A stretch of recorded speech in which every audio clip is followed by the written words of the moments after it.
Welcome to Not Milk Never Milk. Subscribe if you're lactose intolerant. In this video, I will explain how to reset your Honda Odyssey radio code. First, you'll need to find your radio's serial number, which is usually on a sticker in the glove compartment or on the radio unit itself. Next, locate the 5-digit anti-theft code in your owner's manual. If you don't have the manual, you can often retrieve the code online using your vehicle's VIN and the radio's serial number.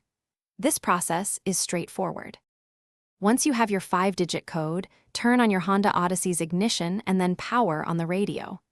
The display should show code or enter code, indicating it's ready for input. Use the radio's preset buttons, typically numbered 1 through 5, to enter each digit of your code.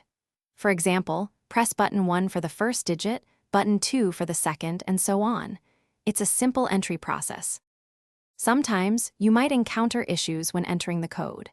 If the radio doesn't accept the code, it might lock itself for a few minutes before allowing another attempt. Double-check that you have the correct radio serial number and your vehicle's VIN, as these are crucial for retrieving the right code. If all else fails, don't hesitate to contact a Honda dealership. They can often provide the code quickly. Patience is key here. After successfully entering the correct code, your Honda Odyssey radio should immediately resume normal operation, allowing you to enjoy your favorite stations and music.